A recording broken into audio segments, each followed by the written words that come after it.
All right, so today we're going to talk about the skill-related components of fitness. These are really important components because they help you work on specific skills that could benefit you from an athletic standpoint.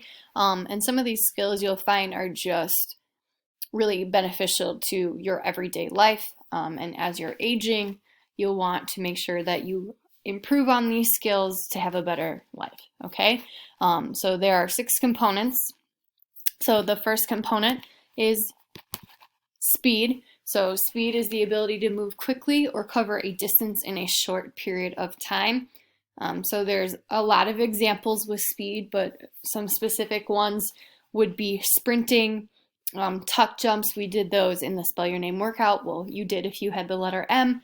High knees and jump squats. So anything that you're moving really quickly in a small period of time to work on that speed, okay? The second component is going to be agility. So agility is the ability to change your body's position quickly to control your body's movements, okay? So agility is really important in many different skills. When you're playing a sport, you want to be able to, cut from different sides and move around super quick.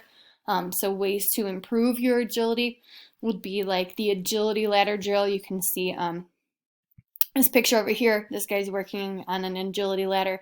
We used to have one in the fitness center taped on the ground that you guys could do different things on that. If you're playing soccer, you for sure have used an agility ladder, all right? Making sure, like, if you saw Miss McCann in my TikTok, we did some quick feet that would help you work on agility. If you've ever done the karaoke back and forth, not singing karaoke, but the ones, the karaoke that you are moving your feet super fast in all crazy directions, that is for sure going to help you with your agility. The third component is going to be power. So power is the ability to use your strength quickly. So when we were kind of going back to health-related components of fitness, if you were talking on muscular strength and power would definitely go together, okay? So you are trying to use that strength as fast as you can. So you are lifting heavy weights.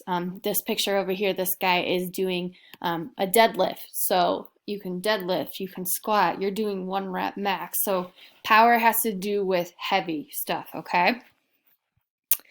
The fourth component is going to be balance. So when I was talking about in the beginning about having these lifelong skills, balance is really crucial as you kind of go throughout your life, especially as you get older, and some of the elderly, they have a hard time with balance.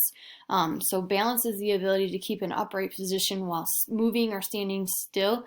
So this is a super important skill, especially as you're getting older. You definitely want to check your balance. It's just going to improve your overall health.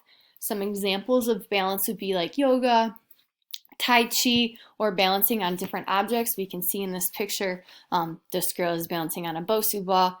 If you're in my fitness class, sometimes I'll challenge you and flip the Bosu ball over and try to make you do a squat on it or balance on one leg. But improving balance will definitely improve your quality of life. Our fifth component is going to be reaction time, okay? So having good reaction time is really important when you're playing sports, and I feel like in life in general, especially as you guys get older and you're starting to drive, you want to have good reaction time. So reaction time is going to be the amount of time it takes you to move once you realize you need to act or react to something. So I put a couple examples in here, like shuffling back and forth for volleyball on a serve, or just in practice getting to move. If you're doing any cone drills where you have to like run through cones, or coaches are telling you to go to specific cones. If you play wall ball with a medicine ball, or even just a big exercise ball, reacting to the ball as it bounces off of the wall. Ping pong is a very big reaction time based sport. So that is reaction time. And then our last component is coordination. So coordination is the ability to use 2 or more body parts together at the same time. Most sports, you need to have some hand-eye coordination or foot-eye coordination in other sports. So anything that you're using 2 or more body parts together. So yoga, for sure, you need to be coordinated as you start like twisting and turning. Dribbling in either basketball or soccer, if you're playing catch. if you're swinging a bat or a golf club. So you need to be coordinated with your eyes, your hands, and your feet. And those will all be good as well. So those are the skill-related components of fitness. Now, what